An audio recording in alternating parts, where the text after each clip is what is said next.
Lengo letu kubwa la kuomba shirika letu hili la Nyumbu kuja hapa Arusha ni kuja kuangalia namna ambavyo tunaweza kuwa sehemu ya kurudisha tumaini la wananchi wa mkoa wa Arusha katika maeneo makubwa matatu.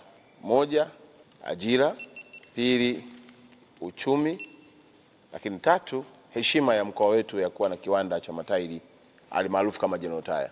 Hii mashine hizi zimeanza kazi miaka ya 70. Lakini mwaka 2009 wakafunga kabisa kiwanda. Na ukiuliza madai ya kufunga kiwanda wanasema kwamba soko lilikuwa hakuna. Sasa najiuliza, hivi kweli nchini hatuna soko la tairi? Maana yake inawezekana kuna watu waliingia kuua kiwanda chetu ili wao wanufaike. Na sisi tunaomba jeshi chini ya shirika letu la Nyumbu, wakichukua wao, imani ya Watanzania dhidi ya jeshi ni kubwa. Na nyinyi mtu mfahamu ya kwamba, fikiria sisi watu wa local government, mimi niko serikali za mitaa na serikali kuu, tukinunua tu matairi ya kwamba halmashauri zote nchi nzima, hivi kweli soko hakuna?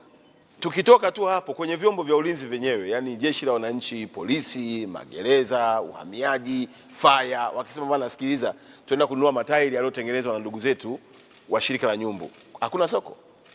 Hapo bado hujaongelea mawizara mengine, na kubwa zaidi hujaongelea imani walionayo wananchi dhidi ya jeshi lao la wananchi. Kwa sababu wanajua chochote kitakachotoka kwenye kiwanda kilichotengenezwa na Nyumbu, kiwanda cha wanajeshi, ni bidhaa itakuwa ni bora zaidi na salama kwa matumizi yao, na kuondoka kwenye mambo ya ajali ambayo kuna wakati mwingine tunaletewa tairi zilisha expire kule, wanabadilisha tu watu namba.